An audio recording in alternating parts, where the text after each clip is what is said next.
So, welcome, chocolate lovers of all flavors, no matter where in the world you might be tuning in today to this edition of the Chocolate Life Live. I'm just super excited to have as my guest Miki Mistrati. Miki is a documentary filmmaker. Many people know him for his work on the dark side of chocolate.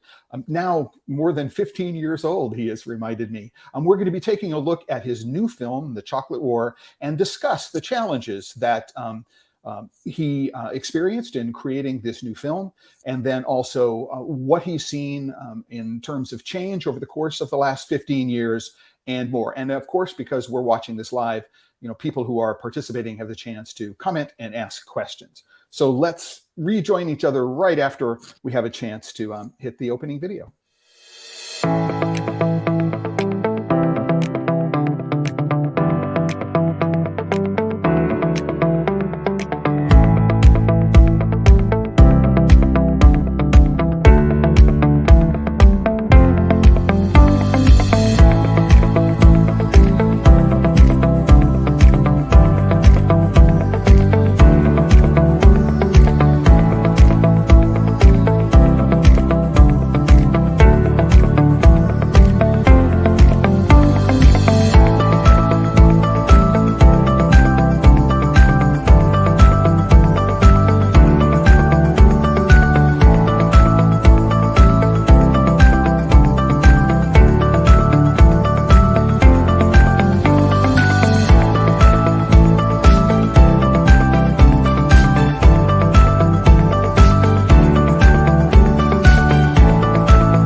So hello, everyone, and welcome to this edition of the Chocolate Life Live. And as I mentioned up front, I am really, really super excited to have as my guest today, Miki Mistrati. And Miki, you're connecting from London. I believe that's your home base. Is that correct? Yes, that's correct. I'm in London, yes. Great. And so I think that a lot of people will know you. I mean, I first met you. I first heard of you. This is the first time we've actually had a chance to see each other face to face. We've done a little bit of, LinkedIn and email correspondence.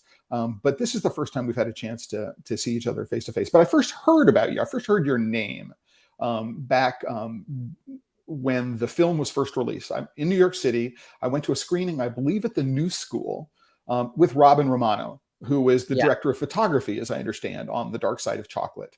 Unfortunately, he's passed since. But this has ignited, I think, a lot of interest in the questions that you've been talking about. So before we dive into the dark side, can you please let us know, how you became a documentary filmmaker? What are the sort of topics and concerns that drove you to get into this? And then how did you get connected to chocolate? And then how did that inform what it was that you wanted to do in the dark side?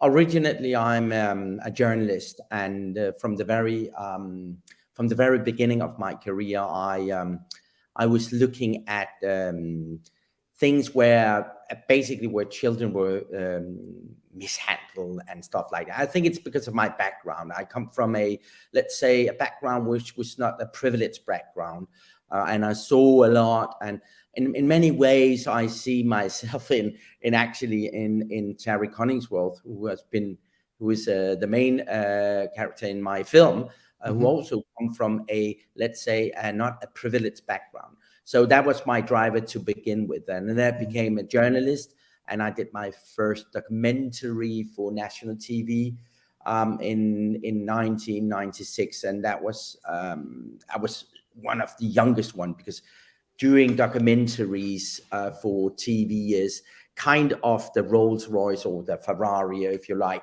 It's very expensive, and there's lots of money in stake, and so you need to trust in the filmmaker can deliver in quality and legally right and compliance and everything. But I was just 26.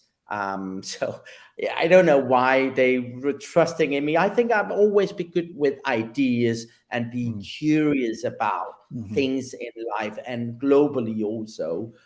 So that was the very beginning of it. chocolate film. When I started that was in the initial idea to it came as a consumer of chocolate. I was at my local supermarket, and I was just buying a chocolate bar, and then on the there were like 7 chocolate bars, the same brand, but with different flavors. One with nuts, and one with white chocolate, one with crunchy, and different one. But one of them had there was a stamp, a fair trade mark, and I was just wondering, okay, if that one is a fair trade, what about the 6 others? Are they unfair trade? And that was basically the way it all started from the very beginning, because I think I've always been curious about things. I've always been asking, how on earth can this cost this? Because it comes from like abroad. It must cost more. So there must be an answer to that, and it's probably not an answer you like to know about.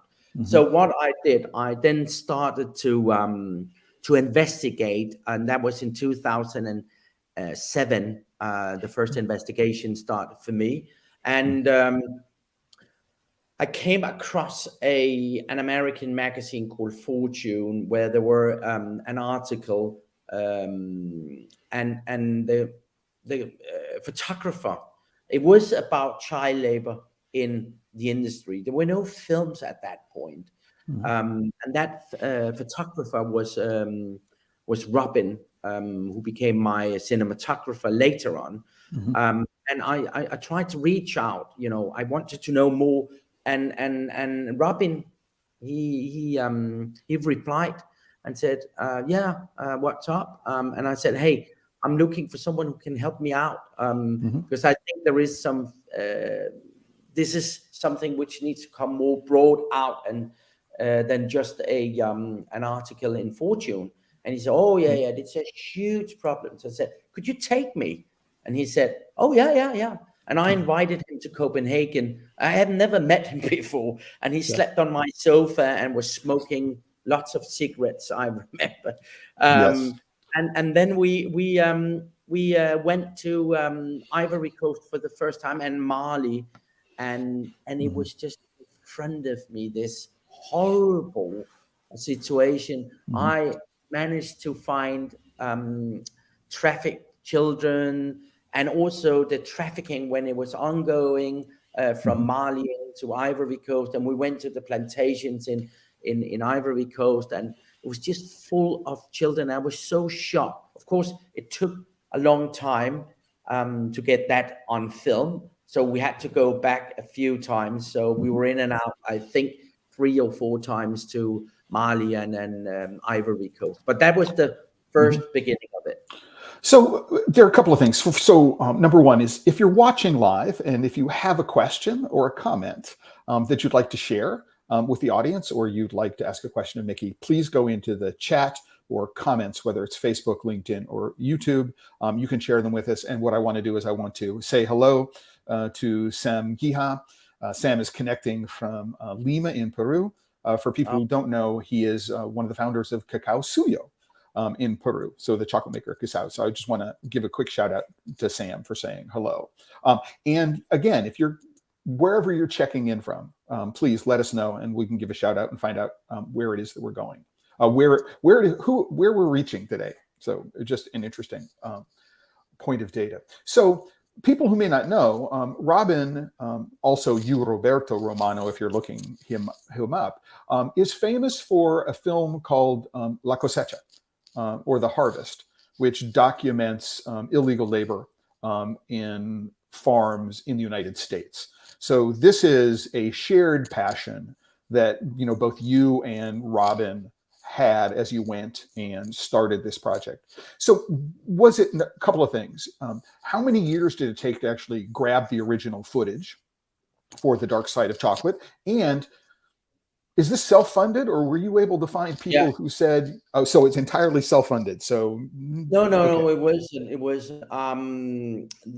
first of all, it didn't really take a long time to get the footage. which is scary because it was just traveling to Ivory Coast. You go with a local fixer I use, now become my very good friend, and you go into the bush, and it's just it's under your nose. You can't miss it.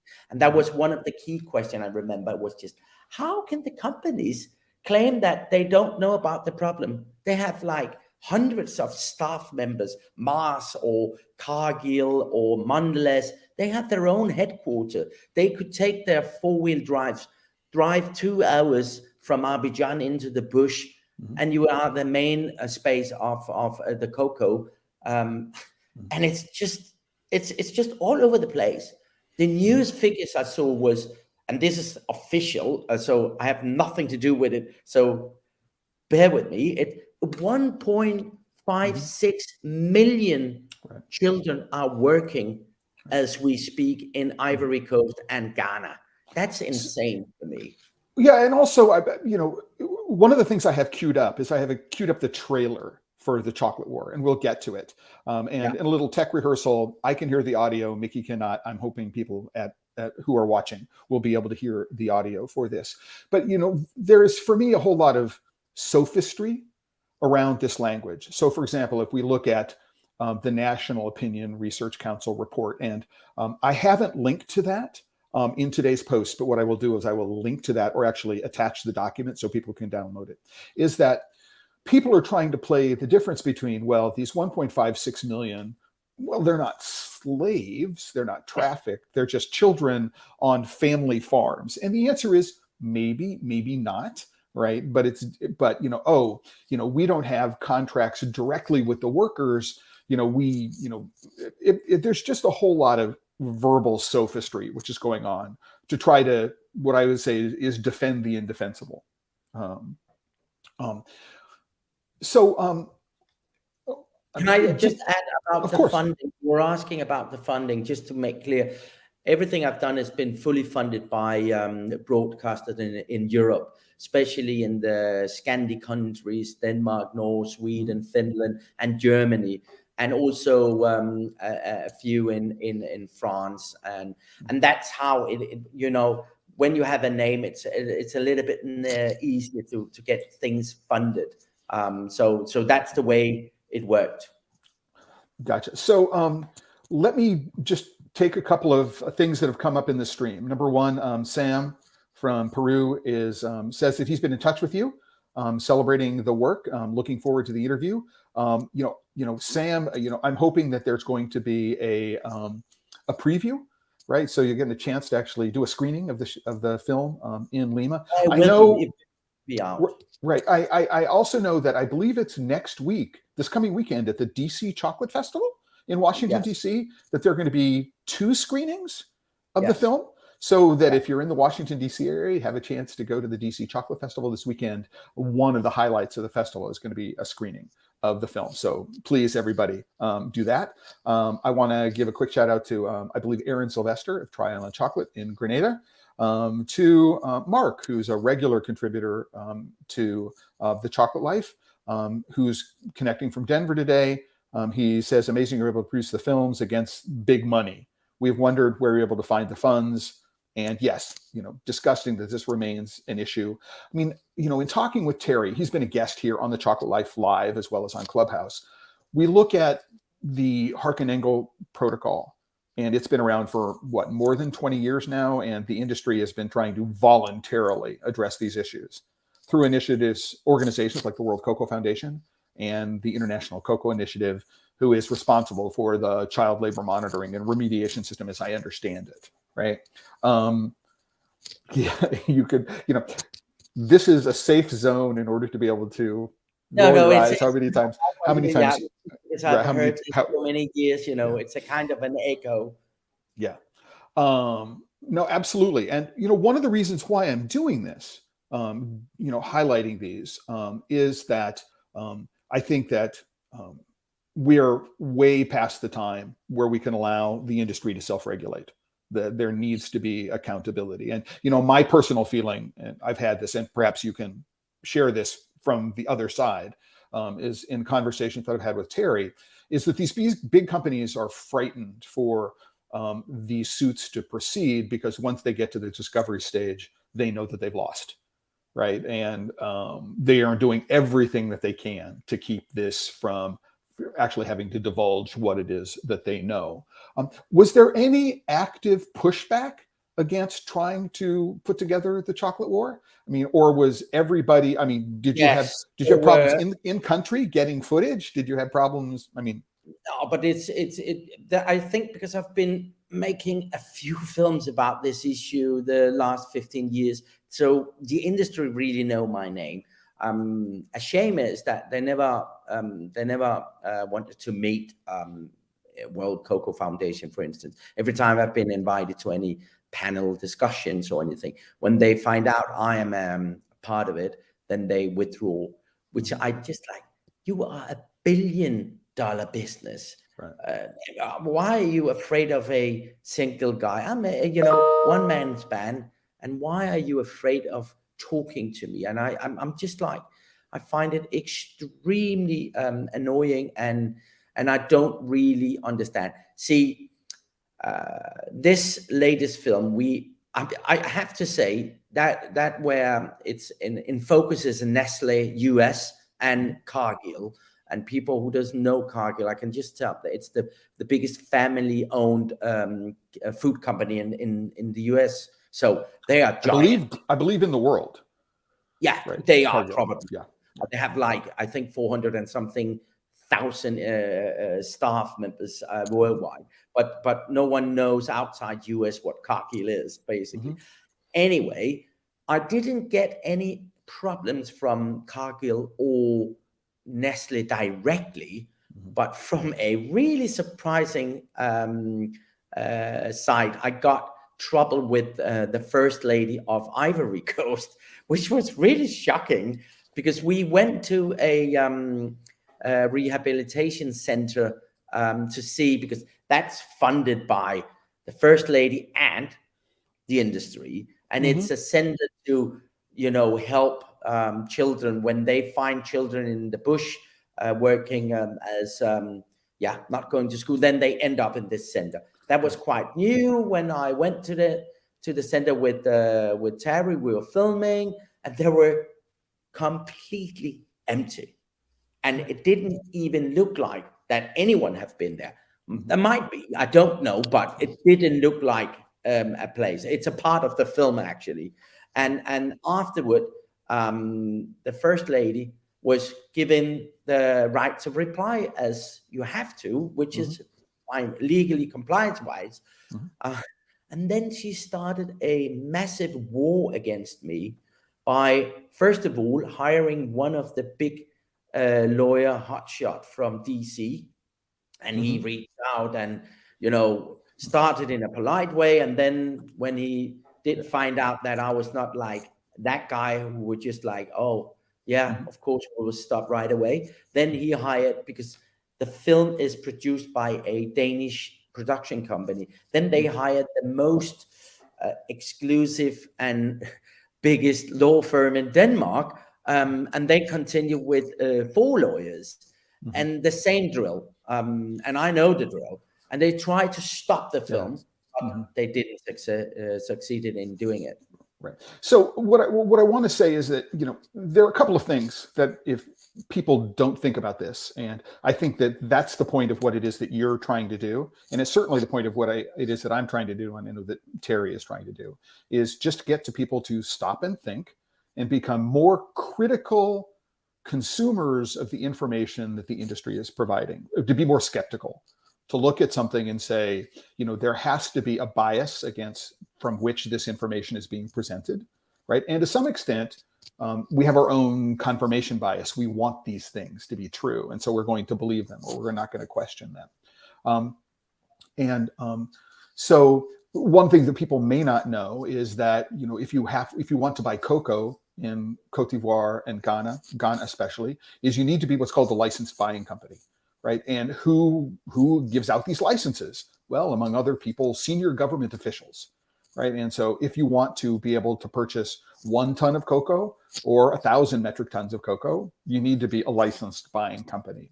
And so there is from my experience in Nigeria just 8 months ago, the potential for corruption is very, very high. I believe that Cote d'Ivoire itself is not a signatory to the International Cocoa Initiative.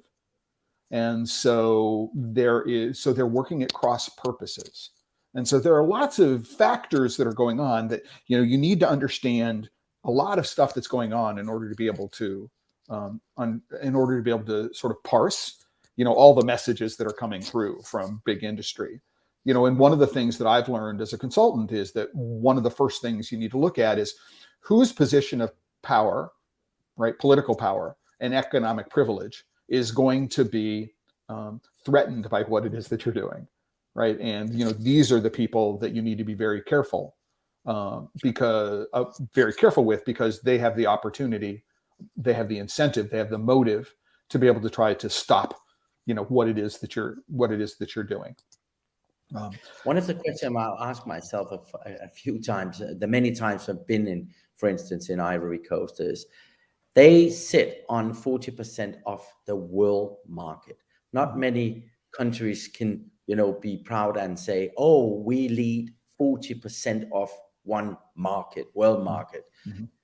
And what I do not understand is, where does all the money go? If you have like 40% of all the market, the world market, mm-hmm. I presume that at least all the pavement are made of gold.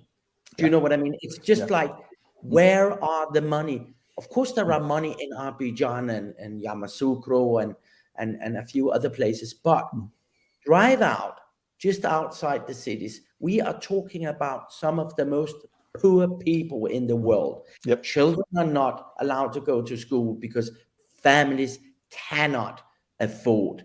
And saying that, oh, they're helping families, bollocks. I'm so sick and tired of hearing this. And people are saying, yeah, but isn't that the culture where you help your parents? We did that 100 years ago. Bollocks. It doesn't make sense.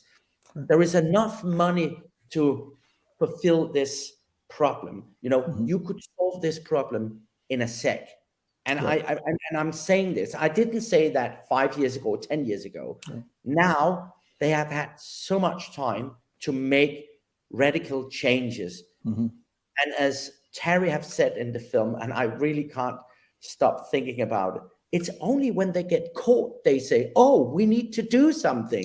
Instead of being in front of it and do things. Instead, they wait until they get caught, and then they are setting up meetings at executives and stuff like that, which is just like, for me, it's not a matter of changing the problem. And that's the main problem, that I don't believe anymore that there is anyone I can trust in the industry when they say, we will change. They do absolutely nothing comparing to how big this problem is. No, absolutely. And it turns out that, you can, in the past 6 months and, my, pushing back against, Cargill and Nestle through the conversations I've had with Terry, by being a vocal critic of Barry Callebaut. I don't know if you saw that I produced this thing that I know called the Wicked List. Yeah.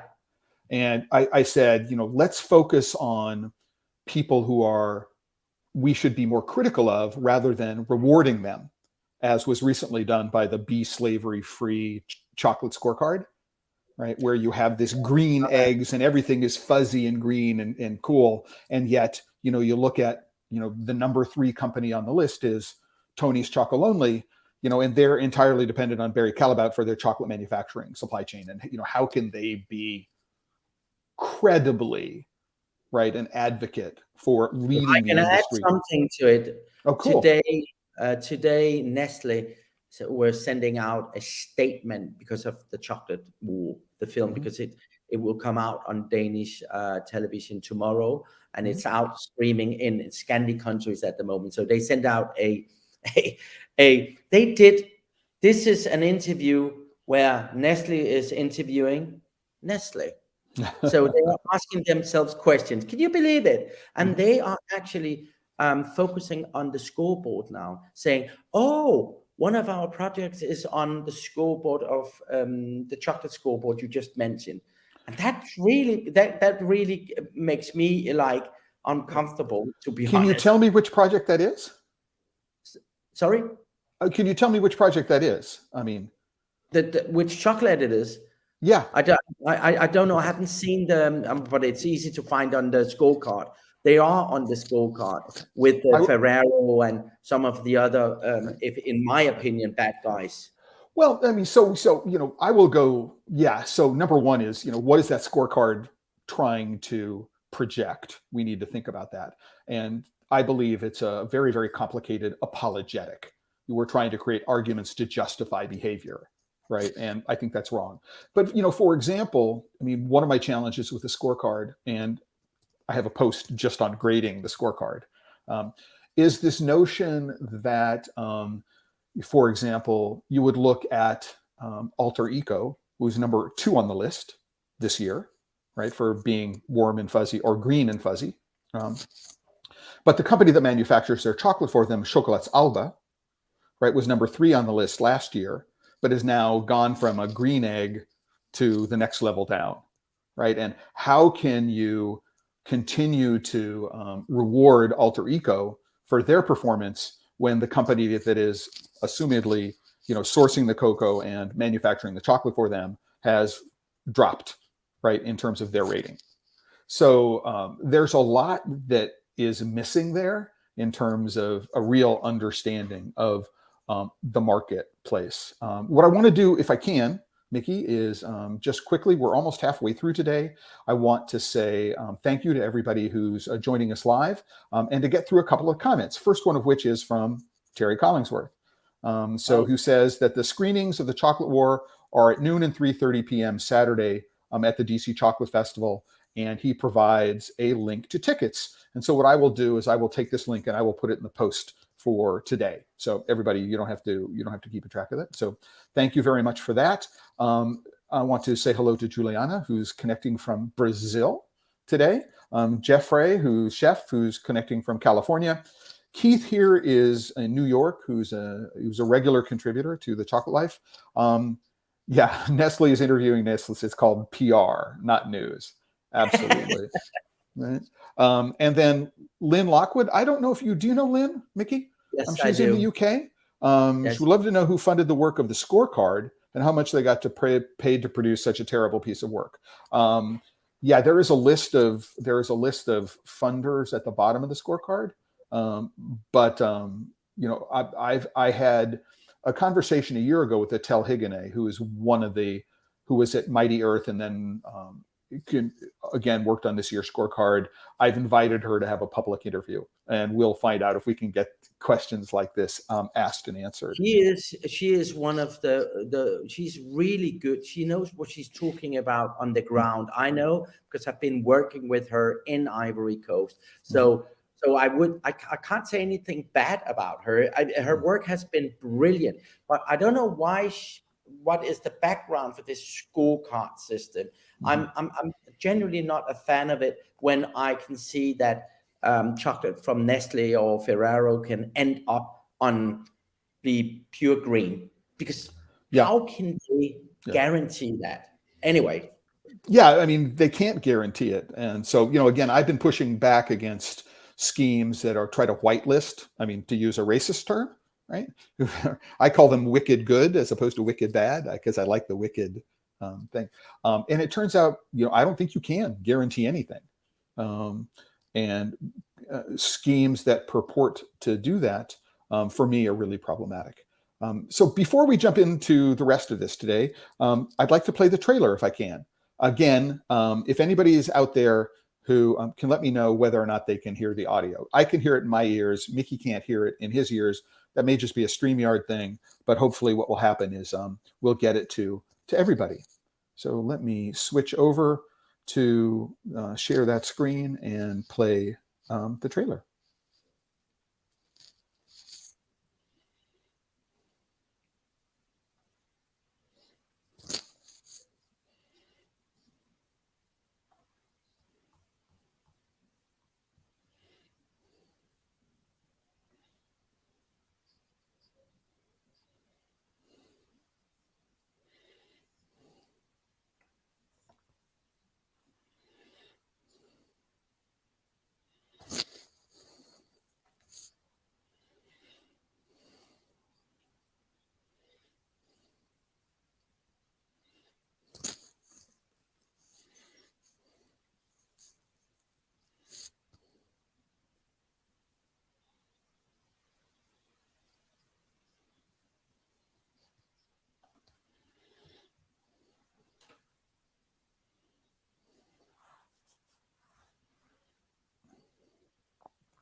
Okay.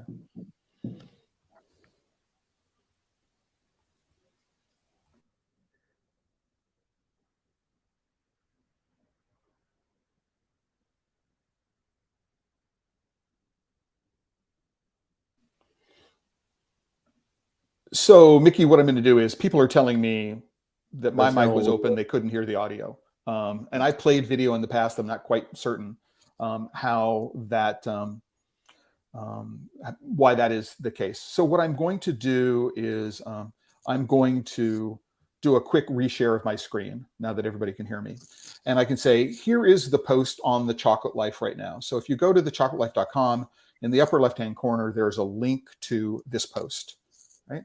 And what you can do is you can click through to the post, and right here it is. And if you go to the middle of the stream underneath the box office, what you'll do is you'll see the trailer, and you can play the trailer from this page on the Chocolate Life. I've also, you can go to the film festival, the Copenhagen Film Festival info. You can find information about that. Also other press, which is associated with the release of the movie, and some legal and other resources, as well as the original Dark Side of Chocolate video. So I'm sorry we couldn't get the audio for some reason, not certain exactly why that is, but you do have these resources to go and watch the film online. And so we have somebody, Michaela Schupp, who's calling from Germany. Can they watch the film in Germany somehow? Yeah, well, yes, it's sold to German Arte. But when it comes out, I don't know. But the thing is, because it has already been sold to, I think, almost 20 countries around the world. And they have separate launches on when it comes out. But what I do is I am giving out, dates as when it comes out. Maybe I can send it to you, and you can put it in your site if you like. And well, and do you have a page on your website where you have this availability, or no? No, not really. I just use social media for it. Right. But I'm pretty sure that we are negotiating with a big American streaming services at the moment. So hopefully it will be out in US too. But it will be out in Germany.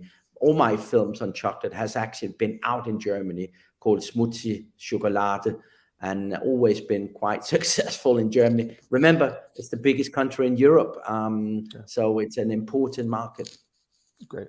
Also from Aaron in Grenada, who asked how would he go about screening it within their country? So I would suggest that what they do is they contact you directly, and you could turn it into some sort of. I can give the contact to the distributor who is in charge of all of it. Okay.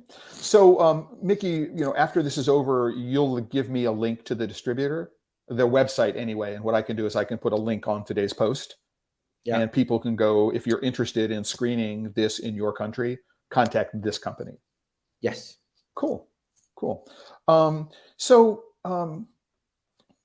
We will make sure that happens afterwards, everyone. I think that I hear from you, an increasing sense of frustration, right? If we go to the Dark Side of Chocolate, it ends with you, if I recall correctly, right, standing out in front of Nestle headquarters, right, in Switzerland, right, with a bullhorn, not shouting literally, but shouting figuratively into what turned out to be an empty void. And the frustration 15 years later that essentially nothing has changed. I mean, in real times, not much. So let's do this. What has changed? Is there anything positive that we can bring to this? I mean, so let's go there. Yeah, I think that when I look at it, when I started, the companies didn't want to admit there was a problem. Basically, they say, "Oh, there is a problem. Sorry, we will look at it and do a lot." And then shortly after, they claim that there are like doing a lot with the aid helps and building schools and stuff. And I actually did, you haven't that film on your screen or on your site, but actually I did a film called Shady Chocolate, where I actually were investigating all the AIDS projects they have in Ghana and Ivory Coast, and that was just like bollocks. I mean, it was nothing. So in terms of big changes, I think it's been going from that they have, now they admit there is a problem, but they still try to argue that they do a lot. But do a lot is not enough, apparently, when you can have 1.56 million children not going to school, working, and part of the poorest people in this world. And we are talking about 2022. How on earth? What I do not understand, and I've said this before, if I was a PR guy working for Mars, Cargill, Nestle or Mondelez, I would go and say to the board, hey, board, listen up, I have a really good idea. And they were like, oh, why not we as a company take lead on this? We will be front runners, and we will now join up with people who knows about this problem, because we want to change this one for all.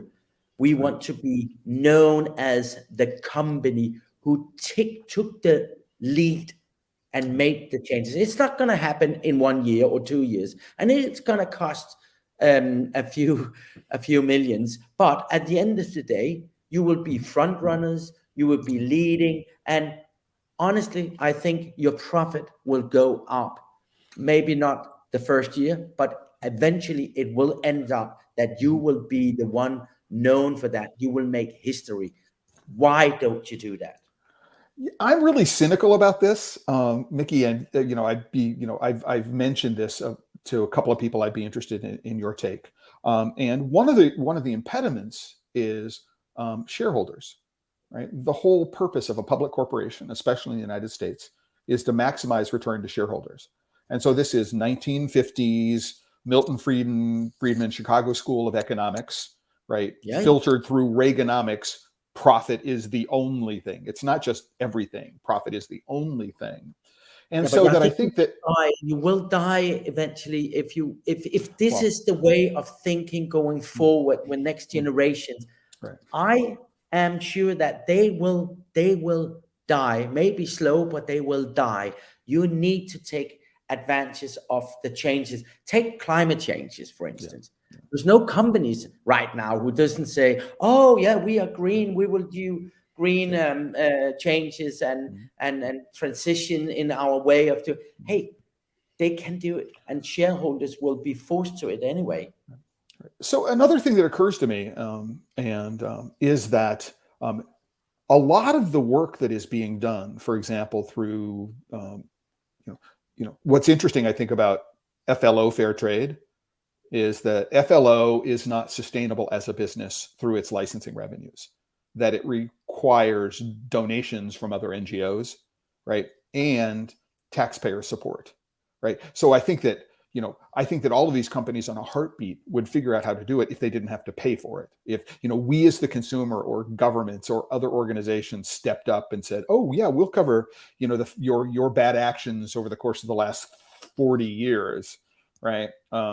They'd be for it in a heartbeat. But when it comes to actually taking ownership and taking responsibility, which is the first thing they would have to do, right? They'd have to actually admit that they are responsible for this, right? Which just opens them up to all sorts of legal exposure, right? And this is, I think, this is one of the things that they're really afraid of, right? Is that if they admit to this, then the legal exposure just goes through the ceiling. But they aren't admit to it officially in the general public.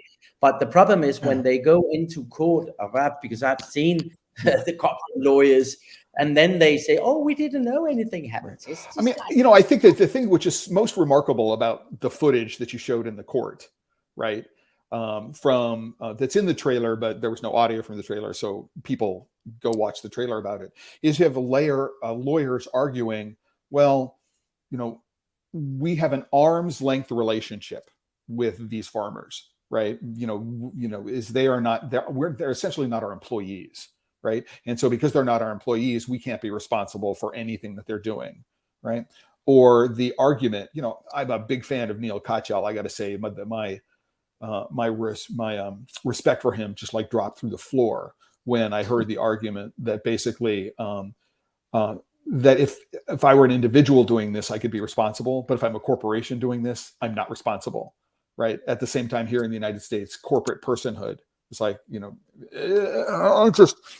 it's just insane the amount of sophistry. This is the best word that I can think of that goes through in these arguments. But I think it's a short lifetime. This can continue because I genuinely think there is things happening right now in the world, especially after the pandemic. There are so many things up in the air right now. And I think if you continue working as you were an old school, of course, Cargill family run can do whatever they like to, but any corporation who are on the stock market with shareholders, they would be accountable for what they are doing, and social corporate social responsibility is growing. But I don't think that is the way to do it, because it would be not in my lifetime. I think we need to be more aggressive in supporting what Terry is doing and his good friend Paul Hoffman. What they are doing is remarkable, but they are only two people, and that's not enough.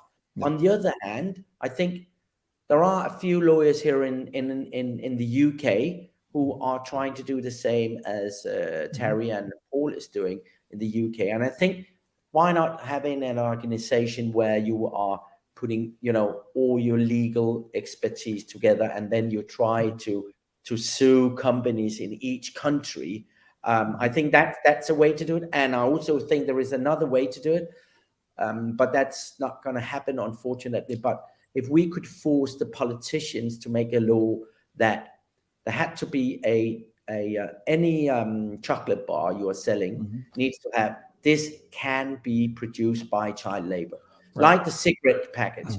I wonder how many people will buy. Some will, but how many would do it? And you know what? The funny thing is, then the profit will go down, and then the executive in the board would say, "Hey guys, we need to do something to change that," and then they will make the changes, I guess.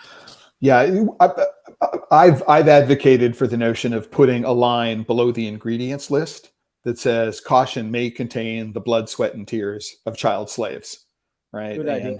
No, it's interesting. But let's step back if we can, because I think that, I've been to Nigeria. It's the only place I've been in West Africa. And one of the things that I know is that I can't generalize from my experience, that just the culture and the politics of Nigeria are different enough from what's going on, even in the same commodity sector. But to what extent, I look at trafficking, child labor, and illegal labor of all forms. I don't care about the age of the person that's involved. And I see it to some extent as a symptom of a problem, right? And one of the aggravating factors, right, is, I would say, endemic poverty in Mali and Burkina Faso, right? So, you have desperate families and desperate children who want to make a positive contribution to their families. And so what they do is they see, okay, going to Ivory Coast, right, and working in the cocoa farms with the possibility of sending money home seems like a good idea. So to some extent, is just focusing on child labor in cocoa, because this is not the only industry in which this happens. I know that Terry has been working in the rug industry in Afghanistan and places like that. But if we're just focused on cocoa for some reason, it's not the only fair trade, right, commodity, right, that's covered. Are are we missing something by focusing on the symptom as opposed to the root causes of the symptom? Or is just slavery is just such an emotional hot button? I think I would love to just make the changes instead of just focusing on the symptoms. But this, of course, this child labor and trafficking is a symptom of poverty at the end of the day, because this would not be a problem if we were feeding, if people were having enough money to feed themselves. And it all starts, I've always said this, it all starts by children have to go to school. It's quite simple, because education has through 1,000 years always been a solution to less poverty, if I may say that. So not allowing such a simple thing that children can go to school, I find that horrible in 2022. And I think that's the big thing. If you want to change things over time, that needs to be with try to get, the farmers need to have enough for the cocoa, first of all. If they're not paid enough, they need to use the children. So in a way, it all comes down to one sentence, and it's all about poverty. Without and am I so naive that I think we can get rid of poverty worldwide? No, of course not. I know there will always be someone in the bottom of the chain, unfortunately. But in a world where we have like so many, I don't know what the name is in English, but it's not billionaires, it's not trillionaires, it's like more than that. It's called the owner of Sun. You have like Elon Musk. You have people who have so much. They have so much money that it's ridiculous. And I'm not like saying we need to do a socialist state at all. I'm just saying we need to rethink the whole world. We need to rethink how we are producing. Because the funny thing is, if we don't find a solution, human being, I can tell you the planet Earth would do the job for us and we will not be here. That's quite simple. I'm not saying that that's going to happen tomorrow or next year or next winter, but I'm saying this is going to be changed, and our grandchildren are going to have a tough time. And I worry about this for my daughter, who is 24, and it's, she is going to suffer the impact of the indecision much more than I certainly, or I am likely to, early 60s, I am going to be, dust to dust in a grave somewhere before, billions of other people on the planet have. We cannot destroy what our ancestors has been building up for years. We need to act, and there is a worldwide attention on this, but I don't think we do it quick enough. And the people who really can make the changes are all the richest company in the world. They should lead it, take the lead, instead of only looking at your profit. I think it's all right to have profit, but hey, share a little bit. So there's a principle though, which I think is interesting here. There's a lot of interest in what people call regenerative agriculture. And so one of the core tenets of regenerative agriculture is that you'll leave enough behind, right, in the system in order to ensure that the next crop, the next harvest, the next generation has the resources. And I think that the opposite term for regenerative agriculture would be extractive agriculture, and that most practices are extractive. It's just like take as much as we possibly can, and we don't care about what we leave behind. And I think that one way to think this, and Chef Jeffrey, absolutely rethinking the world. Yes, I mean, putting putting an exclamation point in it on top of what it is that Miki said. But I think if we move away from this notion of extractive economics, right, which is a good which I think is a parallel way of thinking of for me, and thinking of regenerative economics, right, that we create an environment where there's enough left behind in the system to ensure, because for me, when I think about sustainability, I think about, okay, environmental sustainability. It's like the crop and its supporting and dependent ecosystem, or supporting and dependent ecosystems need to be functioning 100 years from now. Right. And if we talk about social sustainability as one of the pillars, then, farmers living in communities, and these communities need to be functioning 100 years from now. Right. And we think about economic sustainability. Yeah, there needs to be enough money in the system to be able to fulfill the environmental and social goals that we have, right, for the next 100 years. And if we think about it in that way, perhaps we have an intellectual framework, right, that would enable the kinds of messages that you're trying to get across, right, to be able to resonate very differently. It just, this isn't acceptable anymore, right? So, but the question of how do we address them is a real challenge. We got a couple of interesting questions, if I can. Number one, Michaela is like, do you really think people care enough? Oh God, yeah, good question. I think my aim in life is, to try and give people information. I can't be judging how people are, how you live your life. I think I need to give people information about it. Do they then care about it? See, I don't really know if they do, but that's why I'm saying about planet Earth.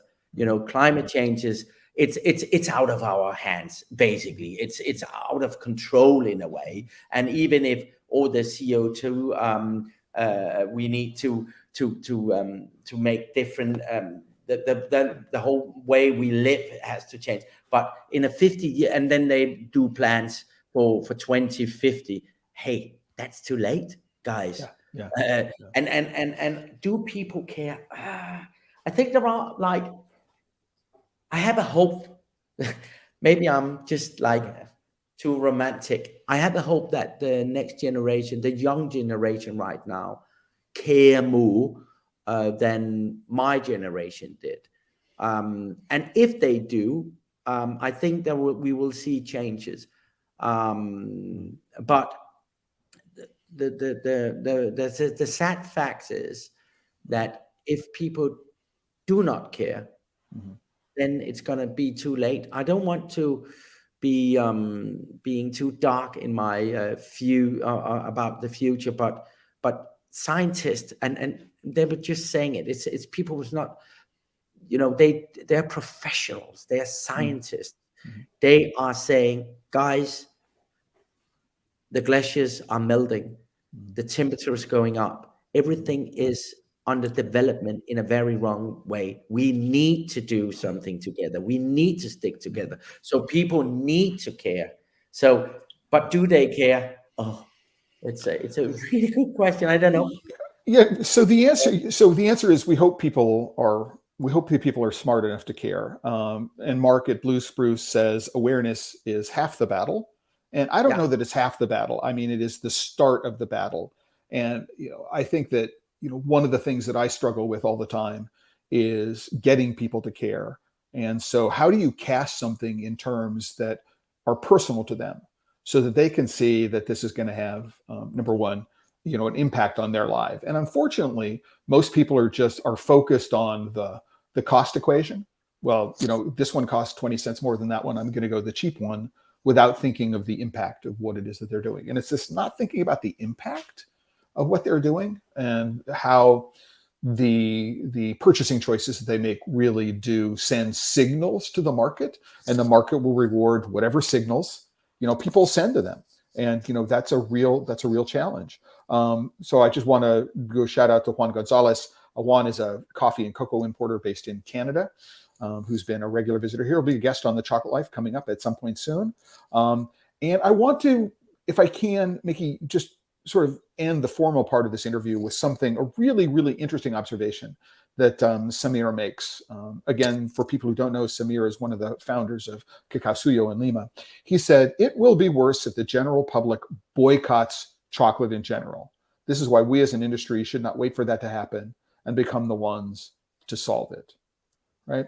So I think that, one of the things that I've been talking about with Terry is, what happens if they win, right? And all of a sudden the chocolate industry needs to cough up, billions of dollars of profits retroactively over the course of 20 years. Yes, that's going to harm the chocolate companies, but in the end, the people who are going to be harmed are the farmers. And so whatever remedies need to be fashioned in a way that recognize that it is the people who are traditionally hurt, who are the farmers, right, are the ones that are protected by these remedies, not harmed by these remedies. So do you have any thoughts about, equitable relief? Or, is that, you think, outside your purview as a documentary filmmaker? Yeah, I think so. Okay. Yeah, I think, it's a difficult one for me. But regarding boycotting, I think it would be too much to say boycott chocolate, but boycott the companies we know for certain that they are not doing anything, all the big ones. I would never ever buy a single chocolate bar, and even some of my friends make a fun sometimes and try to hand over a Mars bar, whatever, Twix or whatever, and say, "Oh yeah, can you just hold it?" I say, "No way, I'm not going to do it." So it's just, I think you need to decide what you want to do as an individual in life. I have decided that child labor in the chocolate industry is a mission for me, and I'm not going to stop at all. Actually, after the chocolate war, I just had a film out in the UK called Cadbury Exposed, and it's about, Cadbury is owned by, it's the biggest UK brand, but it's owned by Mondelez today. And that was about child labor, trafficking, or forced labor in Ghana. And that was if you go to the supermarket next time and see TheChocolateLife 100% sustainable, right? I can tell you, I exposed how bad it is. Okay. So really quickly, I want to say to Michaela from LinkedIn, Michaela, if you connect with me on LinkedIn, I believe we're already connected. What we can do is I can communicate about exactly what it is that you're looking for in resources, and I can make sure you get them. I will send them to you directly, privately, but I will post them also on The Chocolate Life so that other people can get to it. So yeah, please do that. I also want to say, Miki, I don't know if you saw this, but here is part of my wicked list, right? And it becomes really, really difficult. For example, if you look at Nestle, right, it's sort of easy to say, okay, here are some of their chocolate brands. So in Mexico, Carlos V, we have Abuelita, obviously Nesquik, but and things like Nestle, Nespresso. But Kit Kat is made in the United States by Hershey. But if you think about other things, man, they own L'Oreal and Garnier and Maybelline.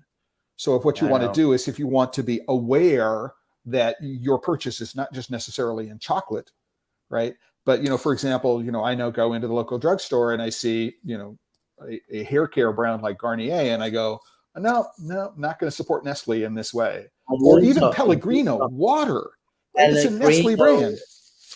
And also Evian and Aqua Panna. Yeah, no, it's I don't have Evian on here. I'm going to have to add it to the list.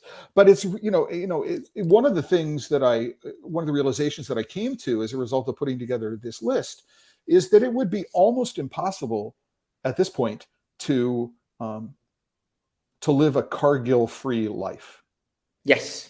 Right. Agreed. They're just everywhere. I ended up buying some plant-based meat replacement, right, from a service in the United States called Crowd Cow, because I liked what it is they talked about in terms of their sourcing policy. And I bought something from them, and it was this plant-based meat protein. And I said, the company is owned by Cargill. And I go, it's like, Yeah, finding. quite important information is also the biggest investment for Nestle right now. They decided that 2 or 3 years ago, can't remember, but they spent most investment money on plant-based food. So you need to beware out there what you are buying. You need to be a critical consumer. That's what I am. And I think that's not impossible to ask simple questions. Right. And I want to say, Miki, on that note, I mean, when I think about what it is that I'm doing by, writing an article about, defending slavery and, being critical, look at the chocolate scorecard and this wicked list that I put together, it is at that point. It's like, you've got the tip of the iceberg by what it is these companies are saying to you. There's a lot more. And I'm not asking you to believe me. Right. That's not the point. I mean, the green egg is believe us. We've done our homework. You can trust us because we've done the due diligence for you. But it's there's more to the story here. And so what you want to do is you want to ask yourself these questions and be a critical, skeptical consumer. Just real quick close. Sam, if you're in the room still, that he says you're president of the working group for generic promotion of cacao at ICO. Right. And you can't conceive promoting without taking the eradication of child slavery head on. I'd like to schedule you, if you're still in the room, we're connected in lots of ways. I'd like to have one of these with you to discuss the work that's being done at the ICO level for doing this and how it might differ from World Cocoa Foundation and things like that. So I'm going to reach out to you, Sam. And so hopefully we can do something in the next week or two to have those conversations. At which points I want to remind people, we've been watching The Chocolate Life Live, my special guest, Miki Mistrati. Miki, it's been my pleasure. I mean, again, I've known who you are for 15 or so years.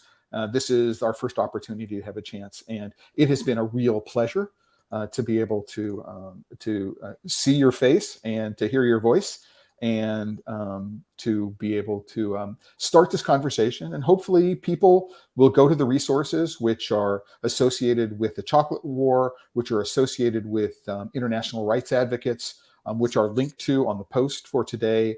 My posts on the Chocolate Life around these issues. I am, just hopeful that what we can do is we can get people to be part of the critical, skeptical growing chorus of voices, which is going to help people understand why they need to care, right? And along that line, I want to say we'll be back next Friday, the Chocolate Life Live at noon, with Philippe Houglar, who is the chair of a group called AVPA, the Agence Valorisation Produits Agriculture, and I apologize for butchering the French pronunciation, but it's the Agency for Valorizing Agricultural Products.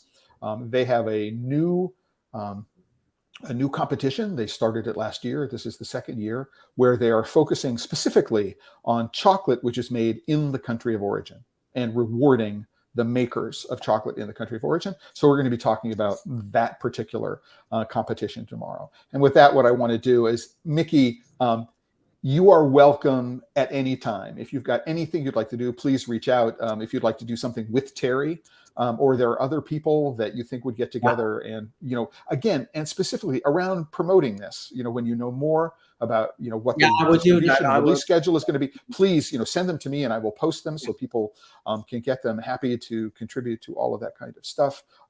This is, something which is, I think, people often say, be kind to planet Earth. It's the only planet with chocolate on it.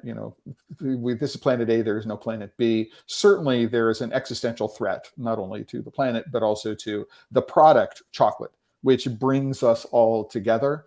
And that if we do love it, we have, I think, an implied responsibility to do what it is that we can to make sure that not only we have an opportunity to enjoy it, but our children have an opportunity to enjoy it, and their children have an opportunity to enjoy it to generations down the line. But remember, everybody, in this pursuit, remember that if you're working with chocolate and you're not having fun, you're doing it wrong.